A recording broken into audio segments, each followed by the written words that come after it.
It's really easy to look at other people achieving more, achieving it faster, hitting certain goals faster and think, oh my gosh, one, I'm going to beat myself up. Two, why can I not do that as fast? But I think the thing that I learned in that business was there's enough room for everyone to succeed. And instead of feeling less or discouraged at someone else's success, you should actually feel encouraged, because if they did it, then that means that it's also possible for me, and that there's a way and a possibility for me to also achieve it. This is Ryan and Michelle, and welcome to the Celebrate MarriageCast, where we hope to restore and reclaim godly marriages through honest and real conversations. Welcome to episode 132. We are so glad you're joining us today, and we're so proud of you for making this investment in your marriage. Ryan, not even a minute prior, I was making NASCAR racing noises in preparation. We're not talking about NASCAR today, but we're talking about flags. You have a good show for flags. us. Yes. And we wanted to make sure we were using the right terminology. Absolutely. Yes. Neither one of us are big we're not racing fans. But you have this great analogy for us. And I was like, we need to, are those actual NASCAR flag colors? And they are. They so are. Spot on. Yes, absolutely. So, Michelle, there's a term used a lot, and it particularly comes, it's usually brought up when it comes to dating. And this is concept of green flags versus red flags. So, green flags are obviously a good thing, and red flags are not so good. And what did we just find out? Patrick looked it up for us, that a red flag in a NASCAR race would be immediate halt, danger ahead. Right.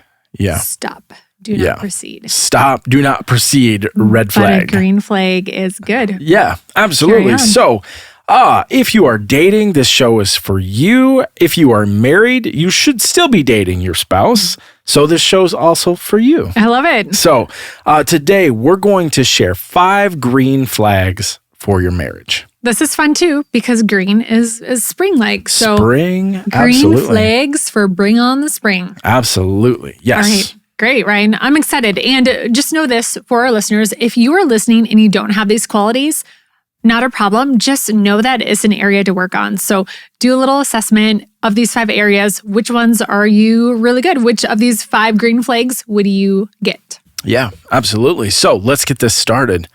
That green flag is the beginning of the race, right? It is. Isn't that what we learned? Well, you guys, I thought a green flag, I thought the checkered flag started the race, but upon a quick search, Patrick assured us that green flag is the start, which makes sense, but then checkered is when they can really go. Yeah. So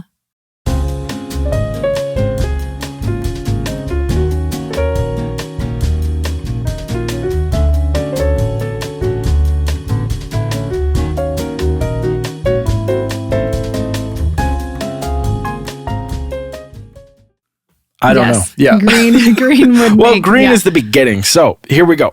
All right. Green flag number 1. the green flag. Yes. Green flag number 1. All right. Are you a learner? Are you curious? Or are you cynical or critical? So it's a good question to ponder. For me, I think a lot about this, Michelle, in the form of communication. For me, am I asking questions? Am I trying to figure out how my spouse is feeling, or am I cynical? Am I being critical? Am I dismissing those feelings? Am I really trying to figure out? Am I really trying to learn? I think that's being willing and being open to finding new things and new ways of doing things. I think change, curiosity will spark change. And I think that sparks conversation, that sparks connection. Yeah, Ryan, I think you're so good at this, especially when it comes to communication. So yeah, if you're dating someone or if you're married, how are you doing in this area? So I think for us, Ryan, you are really good at, like you said, curious questions, having curiosity. So instead of just disagreeing and shutting me down, becoming cynical, if you don't agree with me, you just ask questions. And a lot of times what happens is that will lead to understanding, empathy, compassion, and greater connection because you now are able to see things from my perspective. And again, it's not about winning, it's really about understanding. Yeah. So I feel like you've mastered that. But Ryan, I think even you could apply this to other areas. So are you a learner? Are you curious? Or are you cynical, critical? It could be with pivoting with some kind of routine that you're doing or a new sport or hobby. I feel like another example that I could share is when you had your health incidences and your injuries, you didn't become cynical. Were they hard? Yes, but you became a learner. You are a lifelong learner. You're always reading and learning and growing, but you focus on, okay, well, how can I recover? But also, what other things could we do? Maybe we need to start playing pickleball more. So you saw like these growth opportunities and you didn't become cynical about it. Yeah. So green flag number 1, are you a curious person? Do you display those habits in your relationship? Check mark for you. Thank green you. Check. I did that backwards too, so it's right for the listeners. All right. They're watching. All right, green flag number 2, what are your habits and are they healthy? So are you willing to do hard things? Seeing your spouse pushing themselves to get better in a certain area, it shows that they're disciplined. It shows that they're willing to keep pushing when things get hard. Ryan, you're so inspiring in this area. Going back to that example of overcoming injuries and illnesses, you are so disciplined. And I look at you, almost every day of the week, you're doing some kind of a workout. But beyond that, you're really disciplined with your Bible reading habit, with your meditation, with your physical fitness, with so many areas, even just, I don't know, how you grow your mind, the things that you are listening to, podcasts and books to grow yourself. You're just really disciplined, and that is inspiring. And it actually makes me want to be better and to grow. So these areas for your habits could be exercise, mental growth, or spiritual growth. Yeah. I think habits say so much about a person. And I think really evaluating what those habits are and if they're healthy. If your spouse, if you are displaying healthy habits in your relationship, again, I think it brings better connection. And, Michelle, to echo that, I'll say there's something really, really cool. Like you've set this, this habit of first thing in the morning, you're reading your Bible. Mm-hmm. Like first thing before you get out of bed, you're reading your Bible. And I will say it is really cool to see. I'm usually awake. And so then like I see the light flip on and you grab your Bible. It's so much easier to hit snooze. It's so much easier to hit snooze and just be like, oh, I'll do it later. But like seeing you in that discipline is really cool to see. And it's really, really a point of connection, a point of attraction to be like, yeah, they're really pushing. Like they're pushing themselves because they want to get better. They want to grow closer in their faith or whatever it is. Seeing your spouse or significant other like pushing themselves, it's really cool to see. Yeah, I agree, Ryan. And I would say the same for you. When I see you doing those things, it's really attractive. And I think for myself, it's not that they've come easy. They have been hard, and I've had to have accountability groups and accountability people just to hold myself accountable to doing those hard things because, it would be easier to hit the snooze button, but that's not the life I want to live and create, and that's not where I want to go in our growth trajectory. So, just asking yourself, is this person I'm dating, do they get a green flag? Do they have healthy habits, or are there some red flag habits? Are they gaming all hours of the day? Are they partying? Are they doing destructive habits? I think something that I was having a conversation with someone, and we should all be growing, right? But sometimes it's interesting to hear, people kind of maybe dismiss things when they're dating and they think, oh, they'll change when we're married. Well, being married doesn't necessarily just magically change these habits. Right. Like, I mean, you can hope. I mean, yeah, maybe once they, they're married and they have kids, they'll have a wake up call and think, oh my gosh, I shouldn't go, out partying every night in the week. But sometimes those don't change. And those really should be red flags that you pay attention to. So, but for the purpose of the show, what green flags do they have? Do they have healthy habits in place? Because that shows that they're growing. Yeah, absolutely. Mm-hmm. All right, Michelle, check mark. All right, green flag number 3. Do they surround themselves with the right people? Who you surround yourself with matters. And are you surrounding yourself with people that are making you better? Michelle, I shared this with a friend of mine a few months back, but you're either being an influence or you're being influenced. Say that again. Yeah, so I had shared this. You're either being an influence or you're being influenced.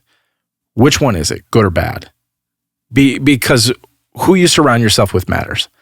And they are speaking into you. Mm-hmm. And, there's that old adage, like, show me like the 5 closest people to you and I'll show you your future or something, something along those lines, because it's true. And it matters. And you're like the sum of the 5 people you spend the most time with. Yeah. Thank you. Yeah. It really truly matters. And if you, if in your marriage, if your husband, your spouse, your wife, it matters because they're speaking in. Yeah. Yeah. I think of the scripture, 1 Corinthians 15:33, bad company corrupts good character. So, that's kind of the definition of, insanity, to put yourself in a situation with bad character and expect yourself not to be impacted by it or to expect different results, right? So if I'm continually hanging out with people, to go back to my previous example, that are going out every night of the week and doing these things and swearing and all of this, you better believe that that's going to impact who I am. So I think it's a wake-up call to, if you're dating, is this person, are they continually hanging around bad company? Yeah. Because that is going to impact them. Absolutely. And it will change them. Yeah. So I think it's a conscious decision. You can change, but you need to be aware of that and want that change. Yeah. And I think, something that as Christians is sometimes difficult is, where is that fine line of, well, I'm around them because they don't know Jesus and I want to do ministry.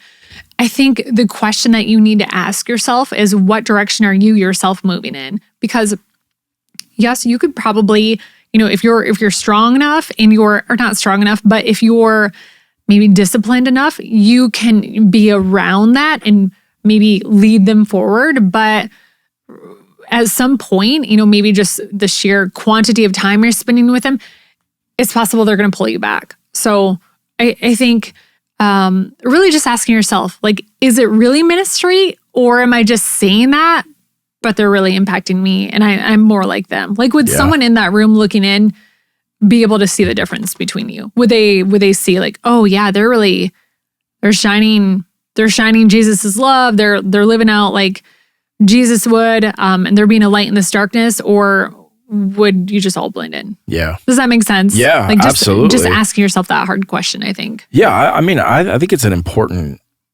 thing to evaluate. And, I mean, it's sort of along the lines, like if you have, certain things, like let's say it's alcohol, right? And you're like, I want to cut that out of my life. Like, you would never go hang out with friends that all they do is drink. Mm-hmm. It just wouldn't, like, part of that is really understanding of like, okay, where are these people going to lead me? Right. Now, I mean, I'm not saying that you can't hang out with them, but maybe it's the place.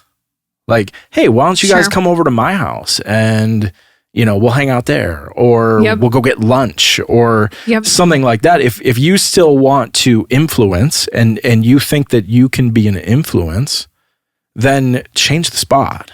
That's so good, Ryan. And are you raising the bar when you're with them? Like, are you as a group all getting better? I think of when our daughter was in high school and she would sit at the lunch table, and it's just crazy to me how students talk in school, but kids would come over and sit with her and they would swear. And then they would realize that Ella was present at the table, and they would actually turn to her and say, "Oh my gosh, we're sorry. We're sorry, Ella." She was like, it's not like she would yell at them or scold them or shame them or anything. Just her presence and how she lived and conducted herself. They knew that was offensive. Like, she just didn't talk like that. And they knew that it was probably offensive to her. And what would happen is she raised the bar for the lunch table chatter. And these aren't her friends coming to sit with her. These are just, acquaintances, other kids in the grade that they'd come and find a spot to sit. They would just have their conversation over lunch, and then they'd become aware of her presence. And so I don't know. I just think that's kind of an example of, she definitely was bringing them up. She was pulling them in a better direction. Yeah. She wasn't all of a sudden starting to swear by sitting at the table. Right. She was strong in who she was, and she brought them in a better direction. Yeah, absolutely. So, yeah, that's great. Okay. Check mark for that. Green flag number 3. Green flag number 4 is they take responsibility when things go wrong and are willing to apologize. I think personal responsibility is such a big deal. It's a leadership trait. It is probably one of the things most lacking in our society right now. Is just people taking ownership for their failures and being willing to apologize. Yeah, Michelle, I think this is one of the biggest ones when it comes to relationships. Honestly, like, if you're talking green flag, red flag, I think this is such a big one. We have to be willing to own up to mistakes and being willing to apologize. That isn't weakness. That's strength. Mm-hmm. Just a personal story. Like, there's been times where I've had to apologize, certainly to you, but like to our kids, for something maybe that I said. And it was just like, that's such a humbling thing, but it's so necessary. Mm-hmm. It's so necessary to be willing to admit when you make a mistake and say that you're sorry. Yeah. I think, but it shows a lot about your character, and you're not placing the blame, because when you place the blame, one, you're not going to be a part of the solution, but also you're tearing down other people too. It's almost a victim versus victor mentality. If you're never willing to take the ownership and responsibility, it's really hard for you to even look in the mirror and to grow. Yeah. And I think a lack of taking ownership and taking responsibility will stunt your growth. Yeah, for sure. Like, it's going to keep you in that, like I said, kind of that victim mentality. If nothing is ever your fault, and maybe there are things that happen that, I'm just trying to think, a couple of years ago when I was rear-ended, car accident, I didn't cause that, but I did take responsibility for my part in the healing. Does that make sense? Like, I think in any situation, you can take some ownership and responsibility and really be a leader and come out a victor, So I was just the first example I could think of, but in all things in life, I mean, maybe you didn't solely cause it, but you probably played a role in it in some way, right? Yeah. So if we're having a disagreement, or maybe there's something that we're not on the same page with, if it's in a dating or marriage relationship, you probably do have some impact on that, right? Right. And if nothing else, it's how you respond to it. Yeah. Are you trying to seek understanding? Are you trying to respond, in a loving way, or are you just reacting? But that's great. Yeah. I have a quote that I want to share, or not a quote, but kind of a leadership principle. But I'm going to wait until you share the final flag, because it ties into both of these. Yeah, I want to just revisit one point, because there's a famous line, and I don't know where it's from. I think it might be from a movie, but it says, "Love means never having to say you're sorry," and that is dumb. Oh, I feel like I've heard or seen that. It's probably like an Instagram quote or something. Probably. Sorry, it's just dumb. Sure. Because I think love means saying you are sorry and owning up to your mistakes. Hot takes from Ryan. There you go. Yeah. What is the concept, or what is the thought process behind that? Why do you think people say that? Love means never having to say you're sorry. Is that just love, grace abounds? I'm going to forgive you, 70 times 7. Like, why do you think people say that? I think it sort of probably comes from this fairy tale type thing that two people fall in love and you're never going to have any life happen. Sure. Or I don't know. That's my thought. I kind of feel like it might mean that you're just supposed to get me. So if I do something, like, I don't have to say I'm sorry because you just get my quirks and you get how I am. Sure. But that is not taking personal responsibility. That is not a green flag, people. You gotta take some responsibility. Yes. All right. So personal responsibility. Check. Be willing to apologize. Check. All right. Our last green flag number 5. They're willing to celebrate others. This one is so important, both in life, in marriage. You have to be willing to celebrate other people. I think in marriage, in relationships, there can be a lot of comparisons going on, like, oh, that person has this job, or they're engaged, or whatever. They have 3 of the most beautiful kids, like such and such, right? But like we've shared, this comparison is the thief of joy. And I think you have to be willing to celebrate others. And I think if you can team this, going back to green flag number 1 about being curious, I think you can use that to learn a lot. When you celebrate somebody else, I think of, like, when it comes to marriage, like somebody that's been married for like 60 years, like, wow, that is incredible. We probably could learn some things. Yeah. Yeah, that's great, Ryan. I think that was a skill I learned I was doing sales and marketing, and it's really easy to look at other people achieving more, achieving it faster, hitting certain goals faster, and think, oh my gosh, 1, I'm going to beat myself up. 2, like, why can I not do that as fast? But I think the thing that I learned in that business was there's enough room for everyone to succeed. And instead of feeling less or discouraged at someone else's success, you should actually feel encouraged, because if they did it, then that means that it's also possible for me, and that there's a way and a possibility for me to also achieve it. Yeah. Right? Yeah. So if you're looking at somebody that has a really great marriage, has a really great relationship, has those 3 beautiful kids and whatever, or they've been married for 50 years, use it as inspiration of what could be. Yeah.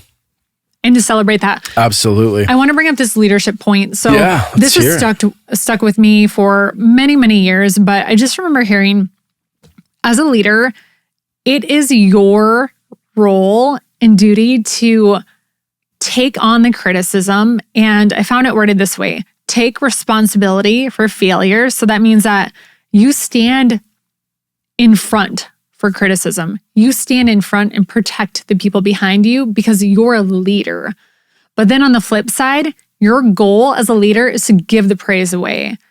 So if something good is said, hey, you know what? That was Ryan's idea. Hey, Ryan wrote the show tonight. Great show. Yeah, Ryan wrote it. Thank you. Thank you. Yeah. It was his concept. So your role then as a leader, and you can apply this for dating and in a marriage, is to share and give away credit for successes. So you stand behind for praise. Stand in front for criticism, stand behind for praise.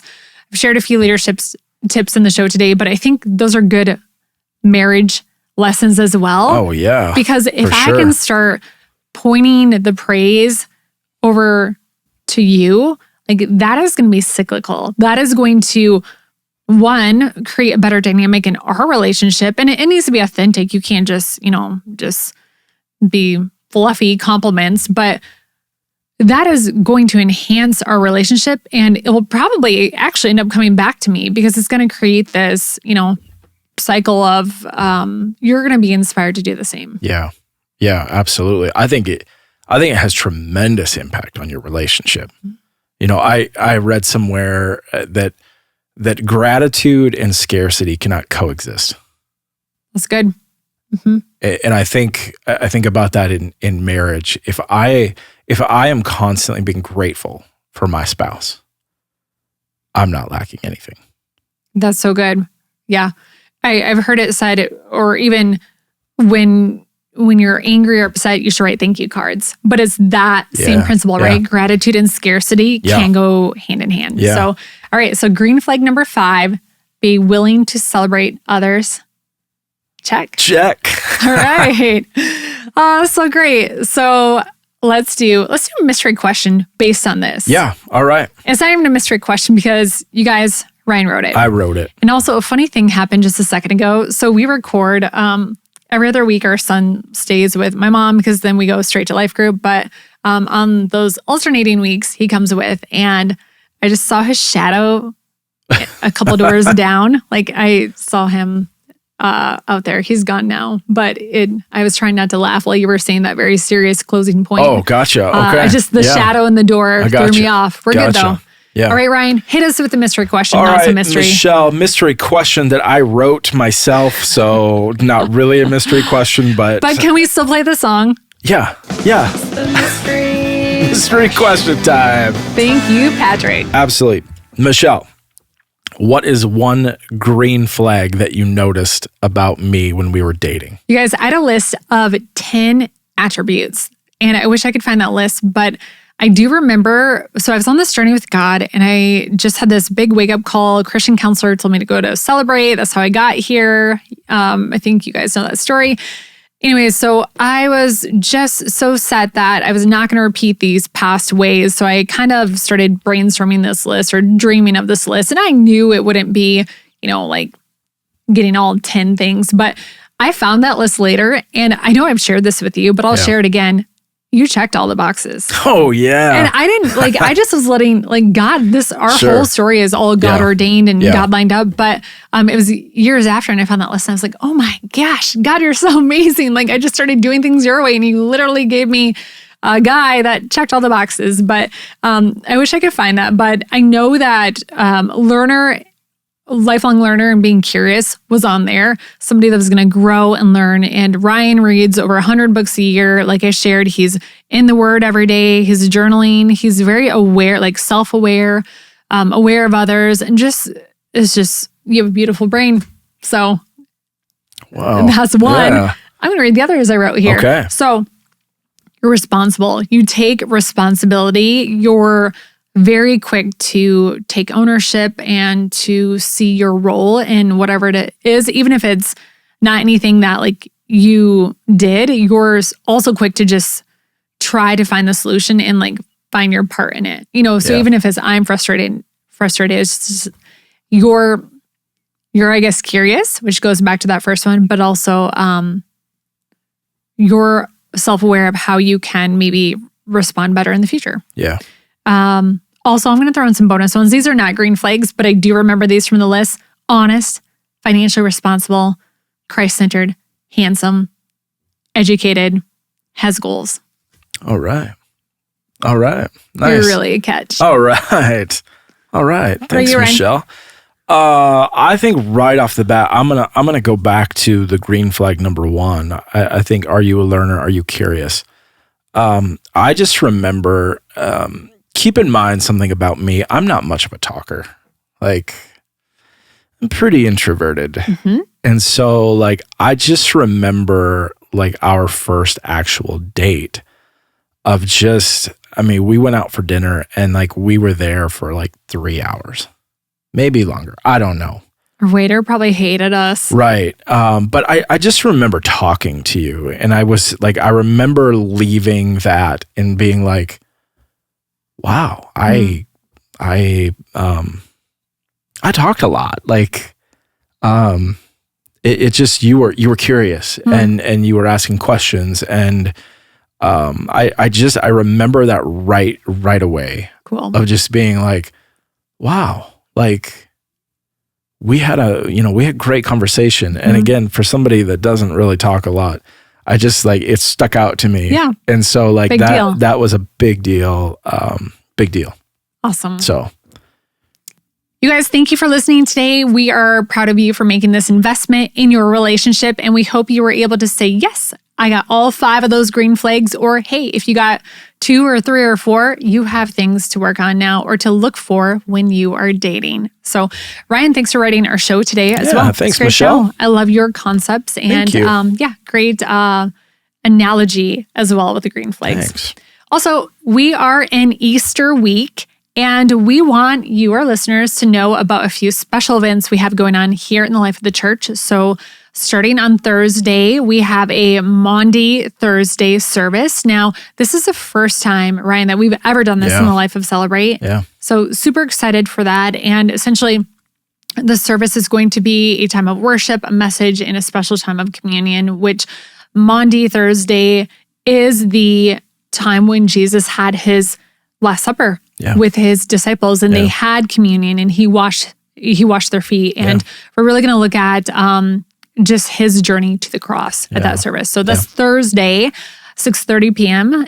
Here at the church. And then Friday, there's some family events going on for Easter in the morning. You can find those details and information on our app. And then on Sunday, we have 4 Easter service times. We have a sunrise service at 6 a.m. off-site. You can find that location on our website and app.